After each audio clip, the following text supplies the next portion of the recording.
Igorot kami ay ipusan, umilid ka bilbiligan. Ada-ada winandan, adi umdanan lugan. Nusik ay mailawan, lumali ay menpasyar. Eteng kamun sesegangis nantengan di daan.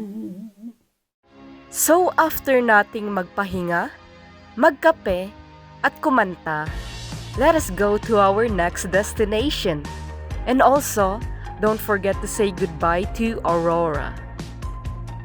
But before we start our journey to Bukong Falls, makipagkwentuhan naman tayo sa ating mga ka-travelers. Ate, how do you feel about Sagada so far?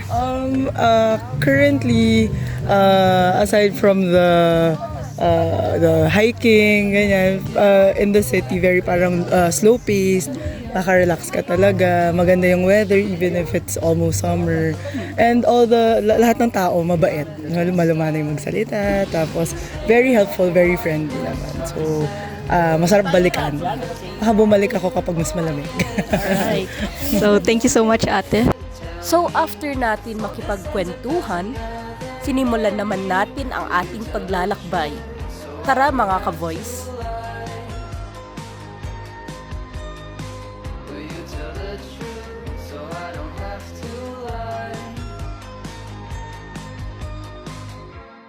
Feels like I've known you my whole life. I can see right through your eyes.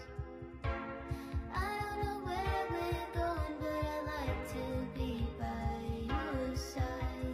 If you could tell me how you're feeling, maybe we get through this undefeated. Holding on for so long. We could stay at home and watch the sunset, but I can't help from asking, are you bored yet? And if you're feeling lonely, you should tell me before this ends up as another memory. Will you tell the truth so I don't have to lie?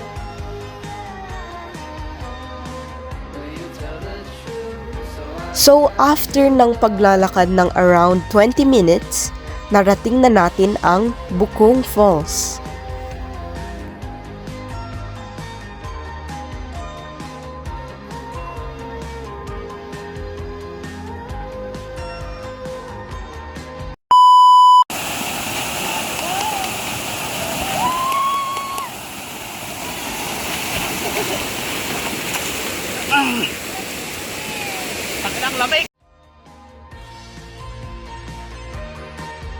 So that ends our episode. Abangan naman ang mga susunod na adventures mga ka-voice.